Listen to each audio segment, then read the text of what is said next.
It arrived. Yay, finally, after all the delays.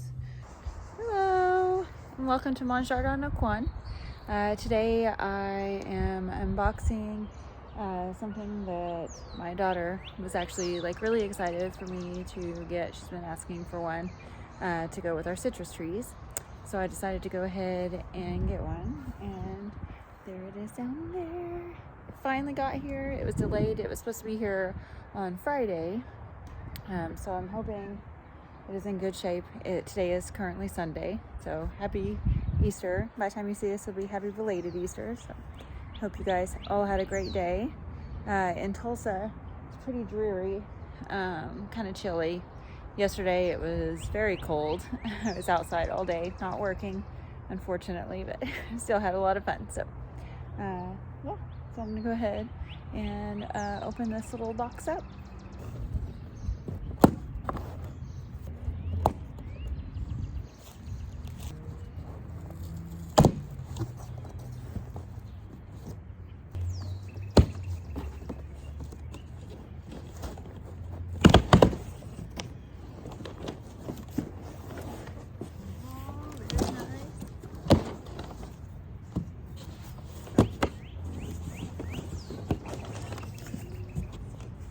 Ordered two things, and they are both in here.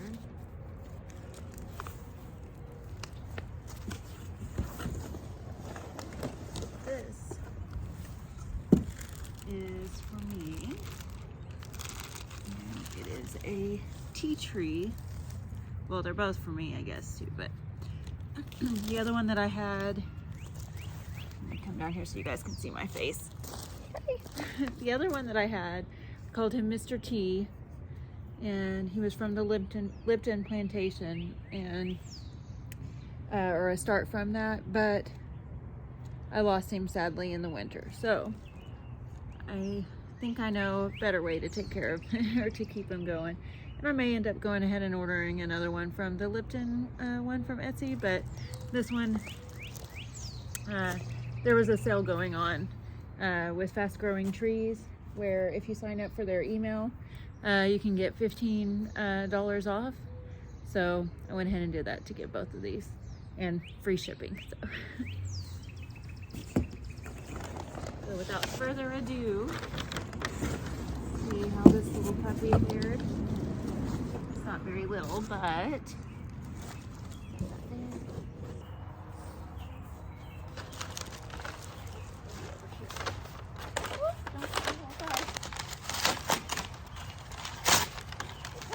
pretty well, so I'm pretty happy about that. This is my first time ordering some Fast Growing Trees.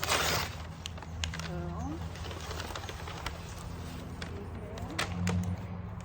pretty good. I'm sure it's exactly what it's supposed to be.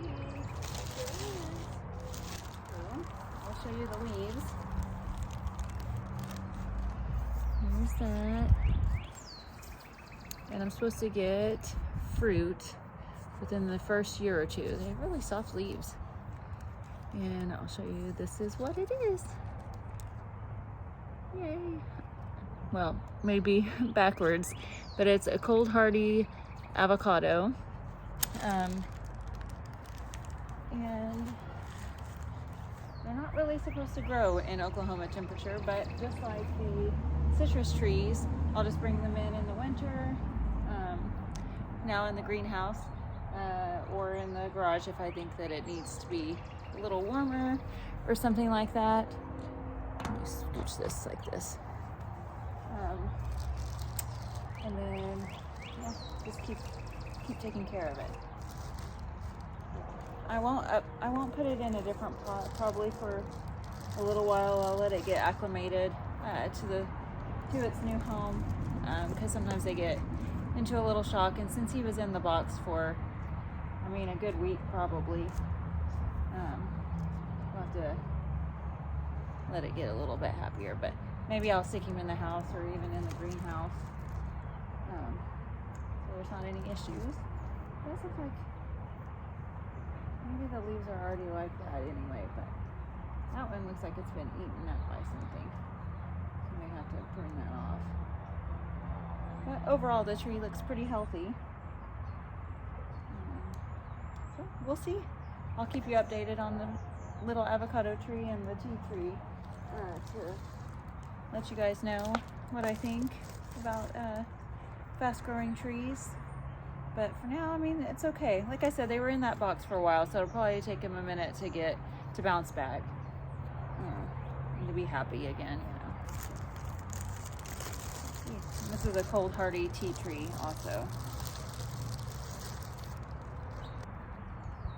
And it looks like some of these leaves are on it. Oh well. Let's hope for the best.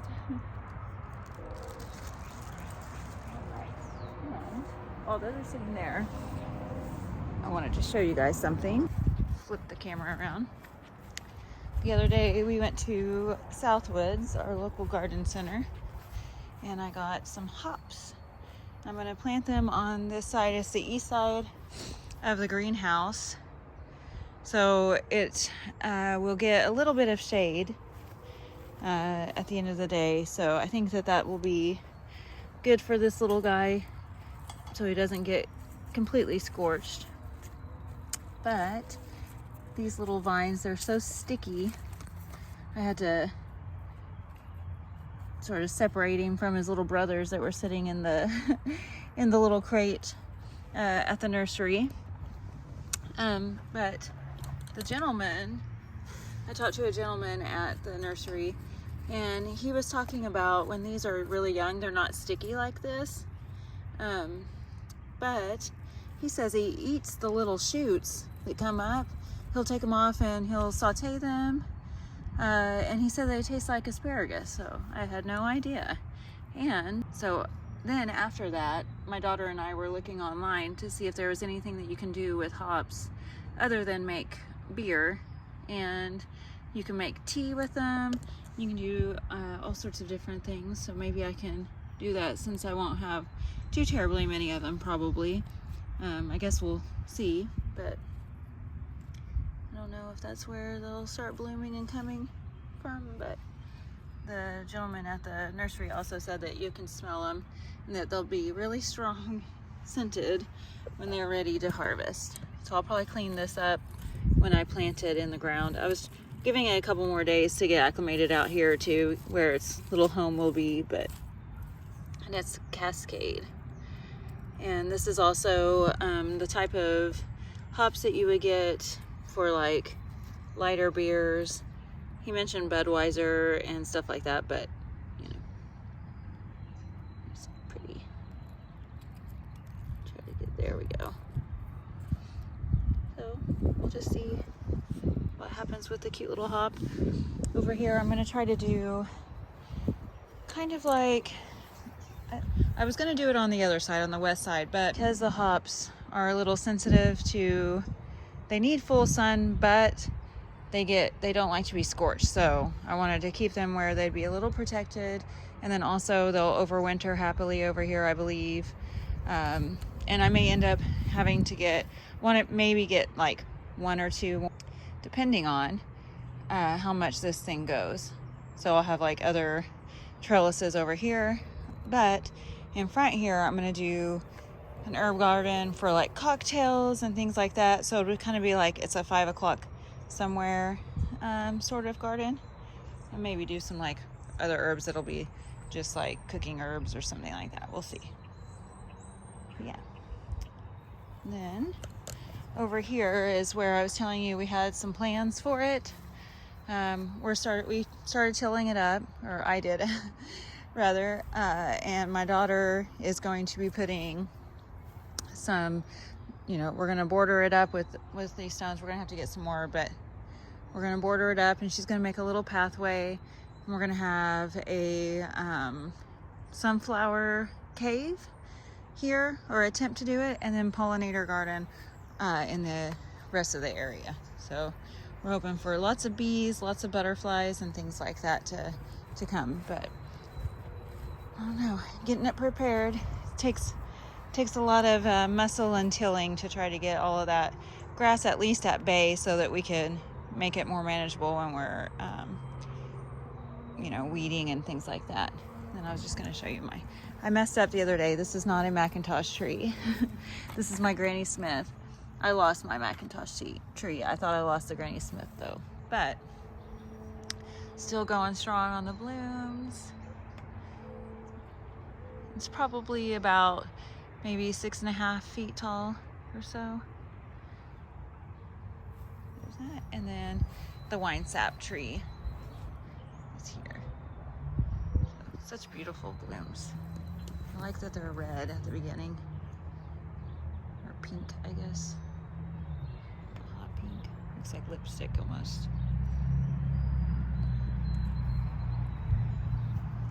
Yeah. Then I guess I could go ahead and give you guys updates on the brassicas that we planted. So, yeah, they're kind of yellowing. I may need to put some kind of put the worm castings in here to give them a little bit of something, nitrogen, and help them out a little bit. But look at this oregano. Oh my goodness, it smells so good. Remember this sage. Oh no, are you trying to flower out on me? Kind of want to see what the flowers look like. I'm gonna harvest these though in the next couple of days. Sweet little rosemary, you gonna come back and be good? Okay. Then we got the fig leaves coming, and look at those figs, they're already turning green. Okay, let's hope that they do their thing, or they're already turning green. They're already looking pretty mature. Okay, let's see. Nothing going on over here except for we got some blackberry blooms. It's looking really good. So I'm gonna have to probably put some bird netting around here. I'm definitely gonna get my act together and get those cattle panels put up. And then we got the grape leaves coming in. Looks like, I don't know, are those flowers that are coming in? Looks like the leaves are just really thick and getting opened up. More blackberries over there. There was I did have a raspberry here last year, but I think, I was thinking maybe he was coming back up, but I don't think so. And then this poor little grape, I need to plant him. There, I'm just kind of prop you up. All right, more of the brassicas. They're teeny tiny, but they're trying. So I just need to get some fertilizer on them. I've been a bad person. Oh, look at this. It's getting eaten up. Need to probably get my neem oil out here. Get them protected. And all of these little alliums. The saffron. And let's check on that little guy that I think is a tomato. I'm pretty sure it is. So I guess we'll find out what kind. But, oh look, we have grass sprouting from those. Yeah, that's definitely onion. The cabbages over there. And then these onions here are doing pretty well, the big ones. These little guys are starting to perk up, but it just is touch and go. Whenever you first put them in there, they just look so sad. You can barely see them, but let's see if I can put my hand right there. See, he's sticking up, so the onions and leeks. So I think they'll be okay though. There's some more spinach going on. These poor guys. Yeah. I'm gonna plant some more things in this green stalk when I get that other one set up. And then the cilantro, I'm gonna come out here and start harvesting it. I took some so I could do some propagation, and I'll show you the propagation here in maybe the next video or something like that. But I'm wanting to extend the life of that cilantro. And we got progress on the radishes here. Let's see this. See how they're looking. Pretty good. Oh, yeah, not too bad. Poor little marigolds. Well, we got one looking pretty good right there too. So just a couple more weeks probably. A few more weeks, I guess.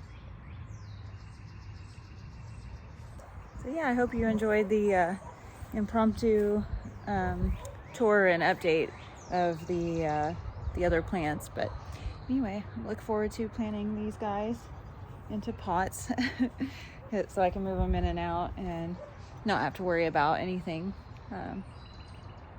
worry about them surviving. So all right, well, I hope you enjoy this video. If you could, just hit the like button and subscribe also, and ask questions too. Don't forget to submit questions about the greenhouse so we can do a video whenever I talk to the guy that built it. His name is Mr. Bagley. He's a real hoot. So happy, I guess, avocado and tea planting.